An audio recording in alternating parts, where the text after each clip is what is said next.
Tantor Audio, a division of Recorded Books, presents No Regrets Living, 7 Keys to a Life of Wonder and Contentment by Harley A. Rotbart, M.D.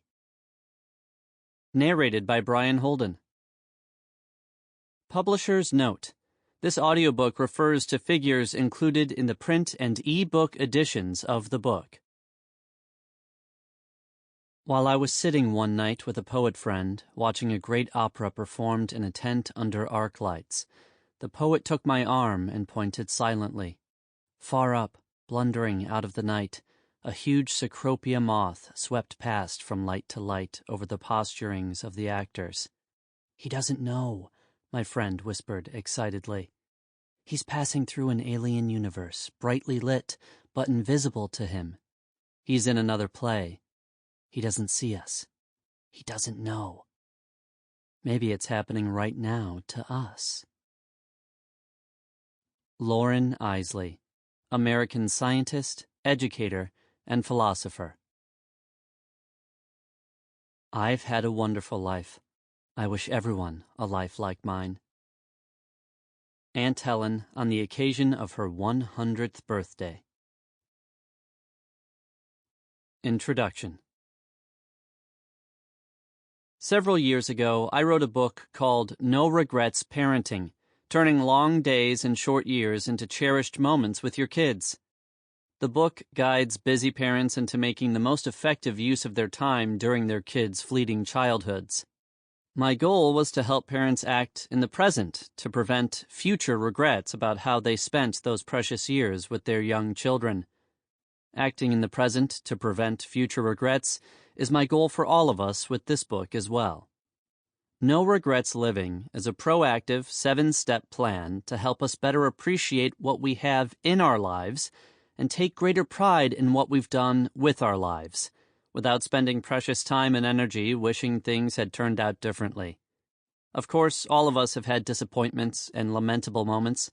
For some, those times have led to lasting unhappiness and a life that feels unfulfilled, even meaningless.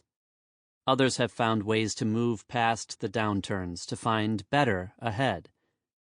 The unique combination of roles I've had in my life, physician, scientist, child of a Holocaust survivor, and heart surgery patient, have led me to see the world through a lens of appreciation for the magnificence around me, which in turn has helped me accommodate those not-so-magnificent moments in my life.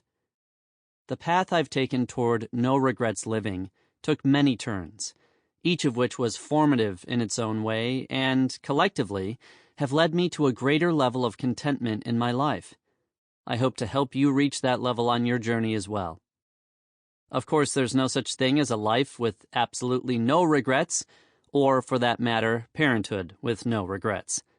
But the approach I propose seeks to minimize future regrets, and, when possible, to find ways to correct the circumstances of past regrets, or at least find ways to grow from them and move forward. Perhaps my books should have been titled Parenting with Fewer Regrets and Living with Fewer Regrets, but those titles aren't as catchy. I'm a physician, a pediatrician specializing in infectious diseases to be more specific. The kind of pediatrician no parent would ever want their child to need. I've cared for the sickest kids at Children's Hospital Colorado, kids with HIV/AIDS, cancer, brain infections, and complications of bone marrow and organ transplants, kids infected with exotic germs, and kids infected with everyday germs that became resistant and life-threatening. In the course of my training and career, I've had innumerable opportunities to look inside human bodies on the operating table. I've seen hearts beating inside chests, lungs expanding and contracting, urine forming in the bladder, stool forming in the intestines, and bile forming in the liver. I've seen deaths close up, and I've seen unexplainable recoveries from illnesses and near death. I've stood at the foot of the bed during dozens of baby births, held those babies in my arms, and handed them to their joyous parents. And I've experienced anguish with the parents of babies too sick to be held, and grief with parents whose babies wouldn't be going home.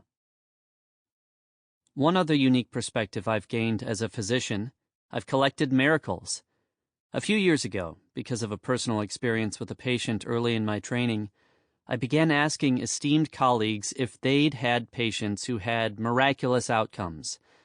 The outpouring of responses resulted in my book, Miracles We Have Seen. America's leading physicians share stories they can't forget. It's impossible to hear the remarkable essays in that book, written by the physicians who witnessed the events, without a sense of awe and wonder. I share a few of those vignettes in this book. I'm also a molecular biologist and virologist, having done laboratory bench research for more than 2 decades at the University of Colorado School of Medicine. My research focused on the mechanisms of virus infections and ways to diagnose and treat them. I've watched in amazement the effect that viruses have on human and animal cells in the test tube, multiplying 1,000,000-fold or more until the cells cannot take it any longer and explode in death. I've also studied bacteria and fungi under the microscope, marveling at the elegance of their simple, single-cell existences, somehow able to contain everything they need to survive and multiply within the confines of an infinitesimally tiny edifice of their own making. And I've examined, with powerful electron microscopes, the tiny organelles within the cells of all species of plants and animals, including humans, which allow those cells to function. I've also studied unusual entities called phage, which are like viruses but infect bacteria instead of humans. Really, even bacteria get virus infections. But here's the important part. I can't explain any of those things I've just described. Of course I know and I teach the medical and scientific dogma, and I believe those dogmas. I believe in those tiny organelles inside the cells of all living things, and I believe those tiny organelles create the energy and reproduce the genetic material required to sustain life. I believe the cells in turn make up every living organism from germs, insects, plants, and animals to humans. Humans and other higher organisms are made up of organs and systems, and I believe that when organs and organ systems fail, organisms may die. Medical and scientific dogmas have been carefully studied and expanded since the beginning of humans' exploration of ourselves, and I believe the dogmas to be true, proven and true, at least for now, until new facts are uncovered and today's truths either advance or are retracted. Indeed, the list of yesteryear's dogmas that have been disproven is long. Hippocrates' theory of the 4 humors and 4 temperaments, which sounds comical to today's doctors and scientists, persisted as dogma and influenced medical care for centuries. I've faithfully and honestly taught today's medical and scientific dogmas to 2 generations of medical students and residents, to doctoral students and fellow physicians. Yet, the many centuries of study by scientists, physicians, and philosophers that have produced our current thinking about life and death haven't answered the fundamental questions. How did life happen? How did life start? Why can't we reproduce that beginning? Why can't we create from scratch even a single cell, to say nothing of an organ system, or whole organism? I'm also the child of a Holocaust survivor. I grew up in a home under the shadow of the most unspeakable evil the modern world has ever known, daily asking myself how something like that could happen to my father, his family, and millions of others. My father was arrested by the Nazis on August 6, 1941, at age 17, and transported to a variety of labor and concentration camps, finally ending up in Auschwitz 2 years later, on August 28, 1943. There he was tattooed with the number 142178. This information is part of the precise and elaborate record-keeping by the Nazis known as Häftlingspersonalbogen, or prisoner registration forms, the bane of existence to every Holocaust denier in the world. These records, kept by the Nazis themselves and now magnificently archived in the United States Holocaust Museum in Washington, D.C., prove beyond any doubt the unparalleled efficiency and evil of the Nazis. After his arrest, my dad never saw his mother or sister again. They were transported to concentration camps and killed. His father, Hirsch, after whom I'm named, was arrested with my dad. Those like my father and his father, strong enough to be valuable as laborers, were not immediately sent to the gas chambers. As my dad's father became progressively weaker, my dad tried to do the work for both of them so the Nazis wouldn't notice his father's debilitation. Ultimately, they did notice, and his father, no longer useful to the Nazis, was taken to the gas chamber. I don't know much more about my dad's concentration camp experience. It's a known syndrome among survivors that they were hesitant to share those memories with their loved ones, to spare them the pain. But it's also a known syndrome among survivors' kids that we don't ask enough, afraid of what we might hear and afraid of ripping open our parents' fragile emotional scars. The groundbreaking work on this subject is Helen Epstein's Children of the Holocaust. I regret not having asked more, and because my father died 40 years ago, that's a regret I can't fix. After liberation from the camps and while working in an underground railroad helping to smuggle fellow survivors into Israel, Dad developed tuberculosis, or TB, and was hospitalized in Czechoslovakia. His subsequent immigration papers sent him to Denver, probably because the high altitude and dry air were felt to be beneficial in recovering from TB. On arrival in America, penniless, without family, and not speaking a word of English, Dad's story of survival continued. He met my mom at a resettlement center where she served as a translator for the Yiddish-speaking immigrants. Needing to make a living, Dad began selling fruits and vegetables in a truck borrowed from my mom's uncle. Mom rode the truck as well, translating Kartoffel and Sibylle into potatoes and onions for Dad's customers. Dad was the most brilliant fruit peddler in the history of fruit peddling, the smartest man I ever knew. My brother and I grew up very poor, but we never knew it. My dad's survival and entrepreneurial skills, and my mom's frugality and morality, taught us vital life lessons and the true definition of the word rich. Finally, I've been a patient as well, having had open heart surgery to bypass 4 of my diseased heart vessels. I've also had lesser surgeries and a myriad of lesser ailments, each of which was frightening at the time. Through these encounters on the other side of the bed, I've had many hours to reflect on the human body, my body, and its recuperative powers. The built-in mechanisms we each have to recover, from the tiniest paper cut to the zipper scar running the length of my chest wall, are impossible to fully appreciate without knowing the extraordinarily precise cellular processes involved, triggered into action automatically without our thinking about them or even realizing they're happening. It's only when those processes go awry, when healing fails, that we become conscious of what's involved in our body's day-to-day maintenance. In fact, repair and recovery are going on every second of our lives, even when there are no obvious injuries or illnesses. Our bodies are equipped with first responders, cells that scan for potential trouble and leap into action before a microscopic glitch can advance to something worse. We have cellular defenses and disposal systems for ridding us of defective cells and tissues, and they are acting while we sleep and while we're awake. Those are the things one thinks about as a recovering patient who has had medical training.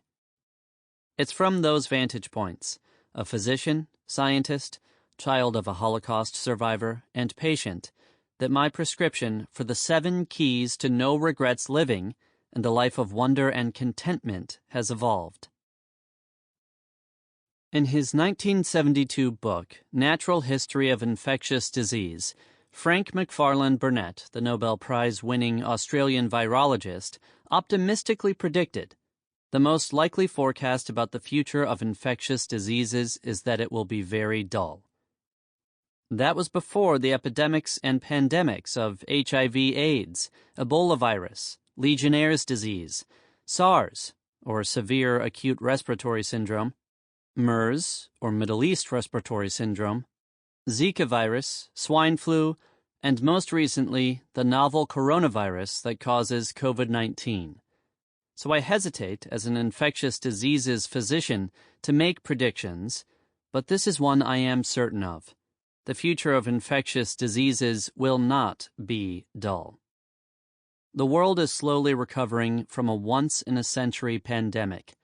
In response to the heartbreaking illnesses and unbearable death toll caused by COVID-19, societies across the globe came to a near standstill in efforts to halt the spread of the infection, and in doing so, caused unavoidable additional hardships to billions of people.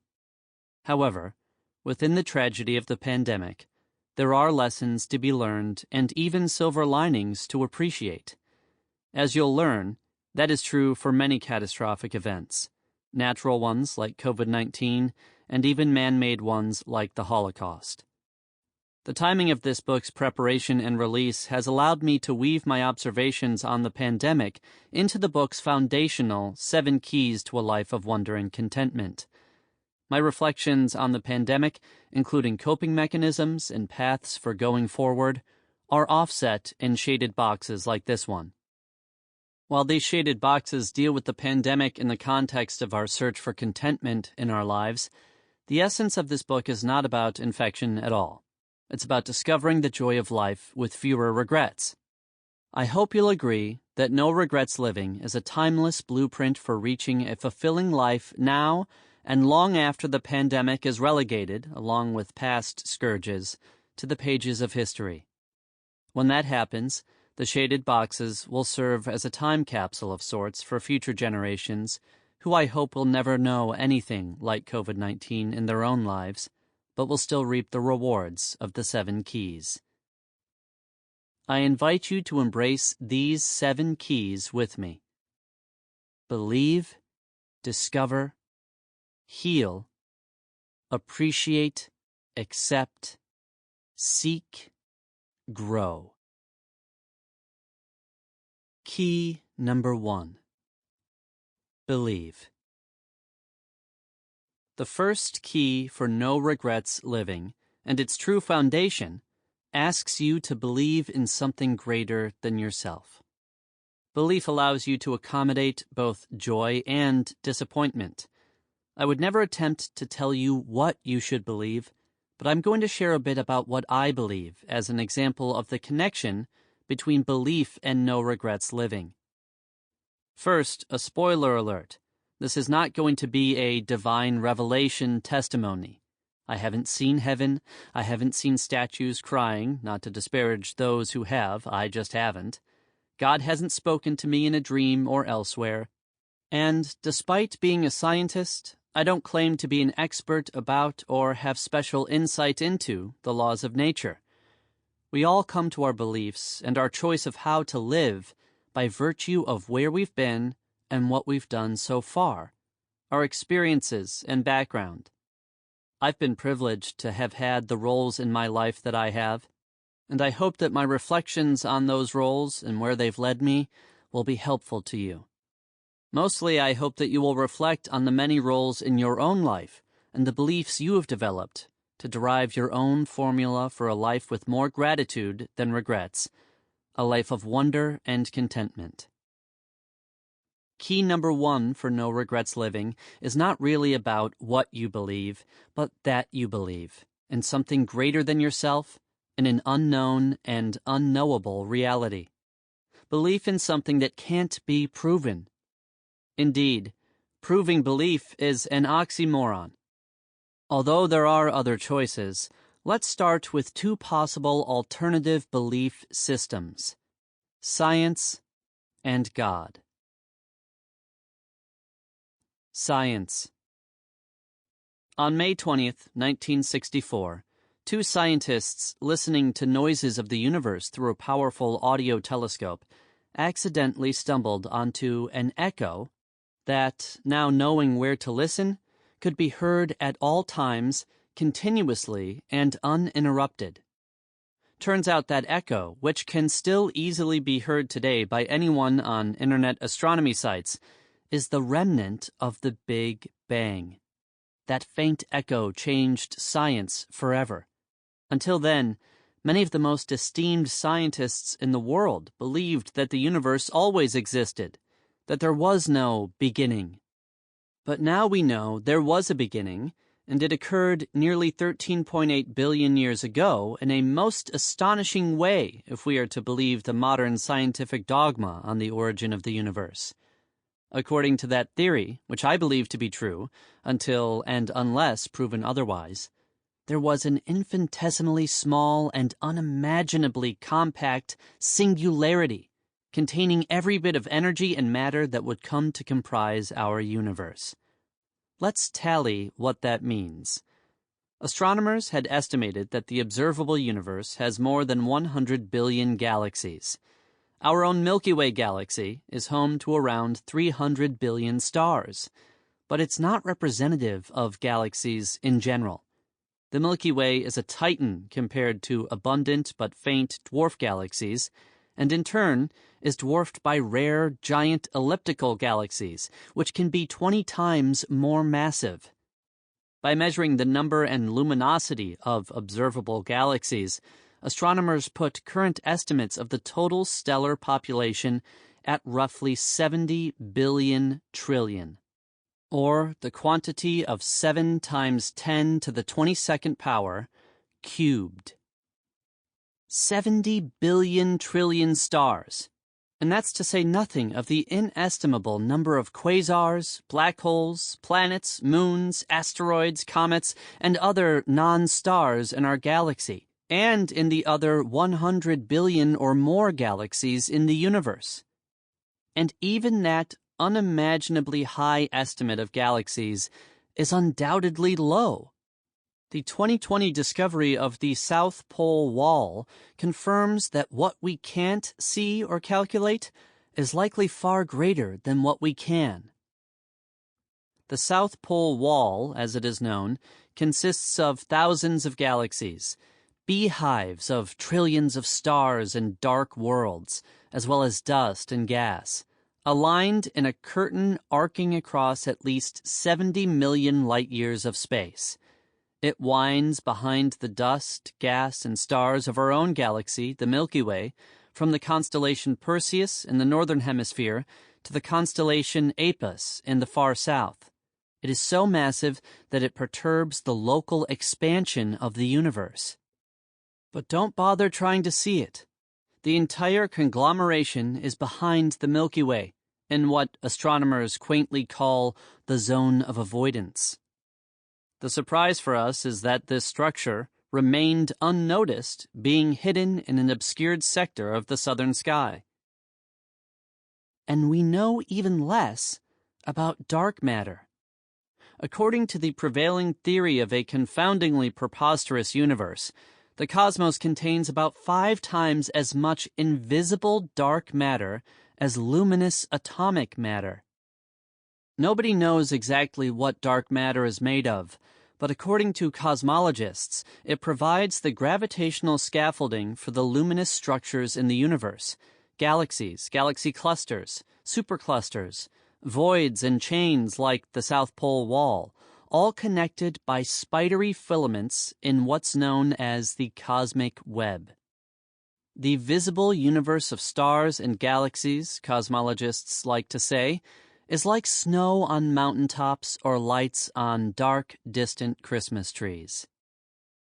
How can the puny bandwidths of our human brains grasp 70 billion trillion stars and their seemingly infinite accoutrements, all initially packed into an infinitesimally, unimaginably, impossibly small space that scientists have called a singularity? And then it gets even more incomprehensible. For reasons unknown, and will likely forever be unknown, that singularity, containing all those cosmological behemoths and every molecule, atom, and subatomic particle of every species ever to populate the entire universe, ignited and exploded with a force greater than we can imagine, releasing all that we know and all that we still don't know to move infinitely outward to become our still expanding universe. Yet for me, even that isn't the most perplexing of all the proposed phenomena surrounding the beginning of our universe.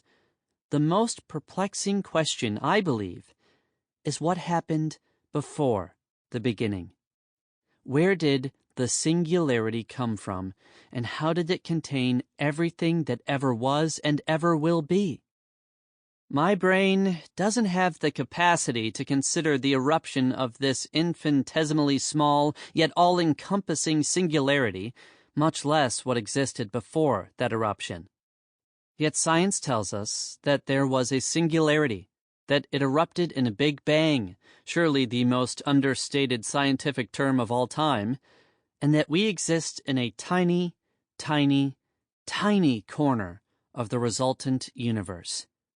Taken even further, the Big Bang origin of the universe brought with it an infinitely complex set of natural laws governing the universe, laws that themselves defy explanation without making further, often provable, assumptions. Those are the truths held by a belief system rooted in science, and as a scientist, I accept them, until and unless proven otherwise. God. Now let's consider an alternative belief system. God, a superior being or force with a hand in creating and perhaps in still directing the aforementioned universe. I won't try to summarize what a belief in God entails because there is no simple summary. The specifics can be found in millions of religious treatises written by authorities in thousands of different religions since the beginning of human communication. And of course, the diverse profiles of God can be found in all the holy books of those religions. God is different for every religion and for every person who believes. Despite all the holy books and all the holy men and women throughout the ages, an omnipresent, omnipotent God remains unfathomable to most of us. Descriptions by even the most profound thinkers and scholars fall short. But for the simple purpose of our discussion, contrasting two belief systems to explain the universe, the God theory assumes there was a creator. Now let's compare the incomprehensibility of the Big Bang with the incomprehensibility of God. For some, it might be easier to understand an infinitesimally tiny singularity that contained everything there ever was to be, which then, 13.8 billion years ago, exploded to create a universe guided by natural laws, a universe so vast that it contains everything we know and everything we can see with the most powerful telescopes and the most powerful microscopes, and everything we cannot see, the vast, vast majority of which we will never see. For others, it might be easier to understand an all-knowing master planner who had a hand in creating and perhaps still has a hand in guiding all that we know and see. For many, belief in God includes belief that this supreme being hears our prayers and rewards and punishes. Or perhaps the Big Bang, with its inherent natural laws, and God's creation and mastery over the universe are equally incomprehensible. Albert Einstein wrote, "A knowledge of the existence of something we cannot penetrate, of the manifestations of the profoundest reason and the most radiant beauty, which are only accessible to our reason in their most elementary forms. It is this knowledge and this emotion that constitute the truly religious attitude. In this sense, and in this alone, I am a deeply religious man." If we can agree that an omnipotent God and an all-encompassing singularity are equally incomprehensible, impenetrable to use Einstein's vernacular, does it really matter which is true? Truth and belief are also oxymorons, aren't they? And why shouldn't we be able to believe in both God and science, as I do? There you have it. I'm outed as a believer in both the Big Bang and in God. How is that possible? The miraculous event. There's a parable I have told my kids to help explain all we don't know and the tiny bits we do understand about the universe. In this little fable, an extraordinary event takes place on an imaginary planet that has only two dimensions, length and width, a flat planet. This is my updated take on Edwin A. Abbott's famous 19th century novella, Flatland, A Romance of Many Dimensions. But in 1884, no one could have imagined the Big Bang, black holes, relativity, quantum particles, or any of the other scientific discoveries of the... Sample complete. Ready to continue?